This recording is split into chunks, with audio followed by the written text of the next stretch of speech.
Something with this dude. Something else, man. Hey, I think they rise as well. I think it's going to be difficult, but the difference is now they have their defensive coordinator, Zach Orr. First year last year, hence why they started slow. This year, he'll be coming into a second year. I think the Ravens rise. What do you think they rise to, though? That's the thing. The championship game? Because it's got to be a championship game. To me, I think, honestly, regular season success.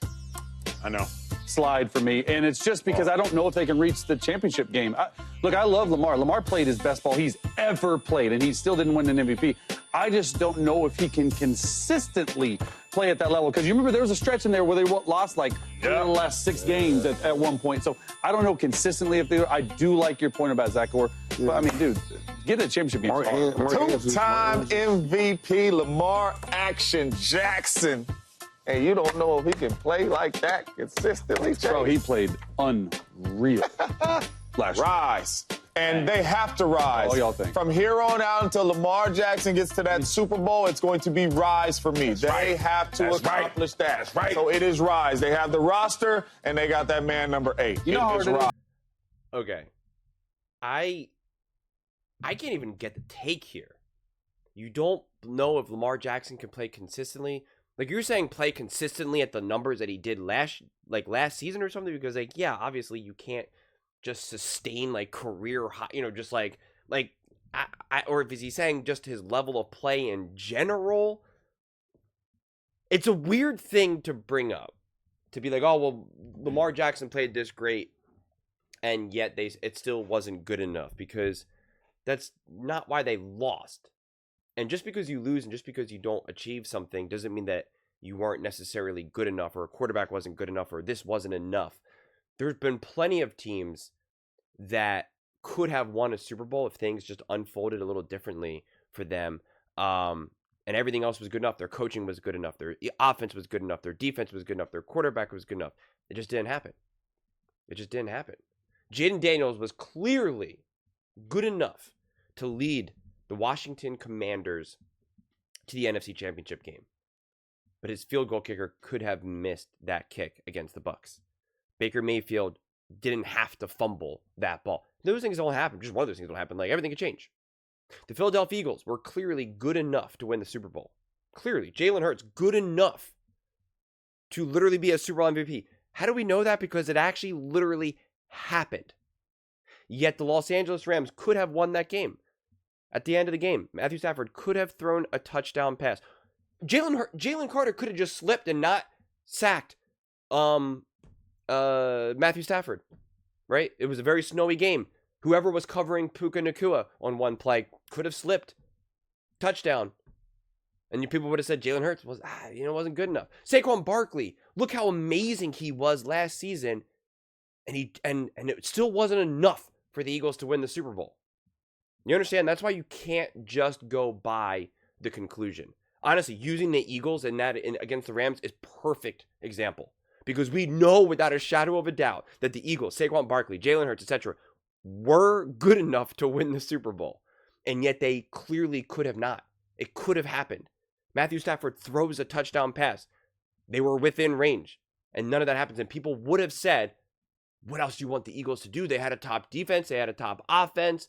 Jalen Hurts, he's just not good enough to lead this team to the Super Bowl. Saquon Barkley rushed for over 2,000 yards, etc., etc.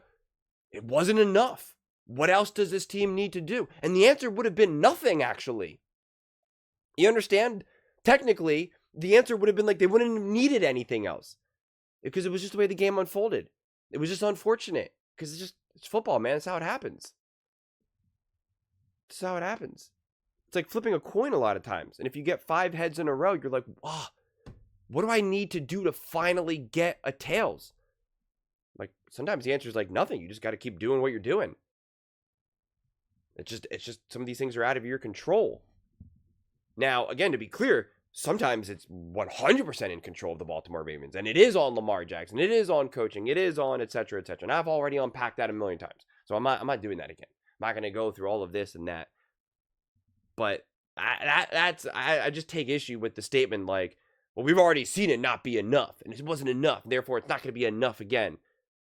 That statement actually does not make sense. Like, you understand that, right? Like, it doesn't It doesn't actually make sense. And I feel like I did a pretty good job actually of disproving that. So I just, it doesn't land for me. The whole idea of, though, are they going to rise or slide? To me, if you want to question the Ravens, and this, I unfortunately, there's just no other way around it. You do become a broken record. It's coaching. So the reason why I also kind of take such an issue with what Chase Daniel said is because it's like, if you're going to be like, I don't know, it's hard to get the AFC Championship game and this, that, and then you bring up Lamar Jackson rather than just the Ravens as a whole or the coaching staff. Like, it's weird to single out Lamar Jackson in that moment. It doesn't make sense to me. It really doesn't. And again, I know he wasn't perfect in that conference, in the divisional game against the Bills. I get that. And like I said, I'm not going back. I'm not rehashing that game. You guys don't need to go in the comment section and be like, well, he fumbled and he threw an interception. We've already been over that a million times. There's no need to keep rehashing it.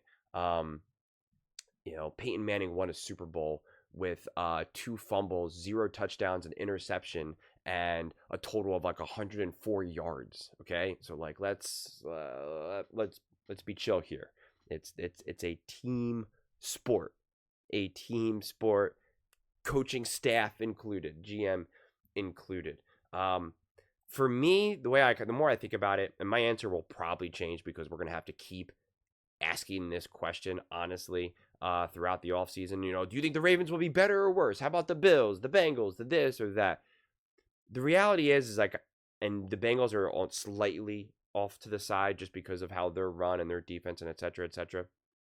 But the reality is that I just, you look at the Bills, the Chiefs, the Ravens, like, it's just always going to be, to me, at least right now, I shouldn't say always, but so how it is right now is that these teams are great.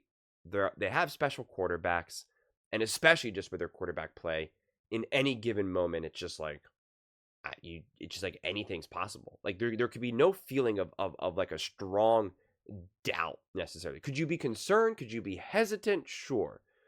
But to actually just be like, I have doubts, right? Like if the Chiefs are playing the Ravens and it's a divisional game, do you have doubts that it's not going to be a close game, or that one of those quarterbacks can't find a way to win? Like, of course they can.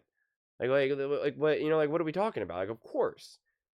I mean, and it's kind of crazy because every time we see these players play, especially now that they're also fully developed players and you don't have a mismatch of like, well, this quarterback's already been playing for a few years and et cetera, et cetera. Like, as long as the teams are within relative reason of one another, I mean, it's kind of crazy when you think about how constantly how close these games are among them, especially in the playoffs, and it's really like at any moment, any team can win.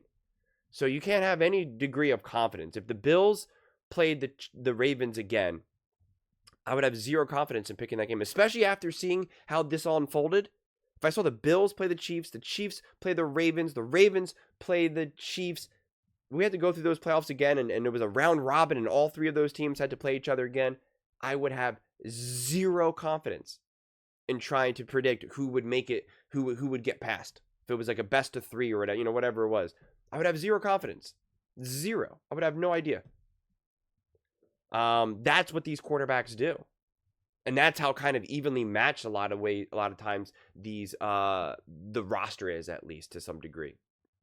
And at the very minimum, if the roster is kind of lacking a little bit, there's then the extra bounce of like, Andy Reid being a better coach than Harbaugh, or, et cetera, et cetera.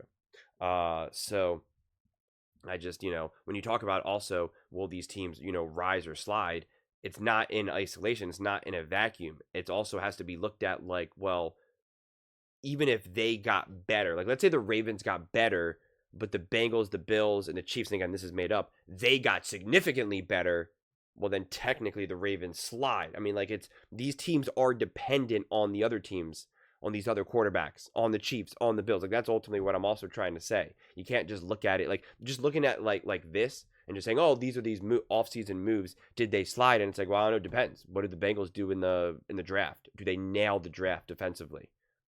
Is there a new defensive coordinator? Awesome. We have to wait and see.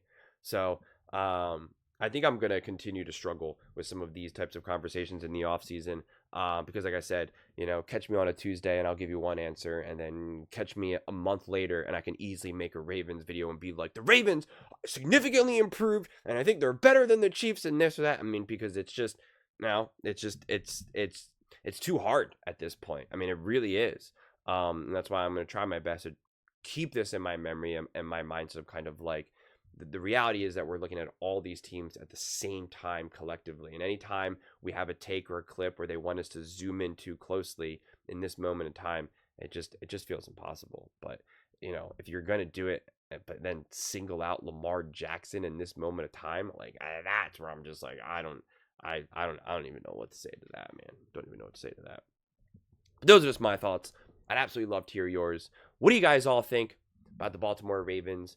Are they going to rise or slide? Let me know in the comments below. I read every single comment, so whether you agree with me or disagree with me, either way, let's get in some discussions. Let's get in some fights. But ultimately, let's just have some fun.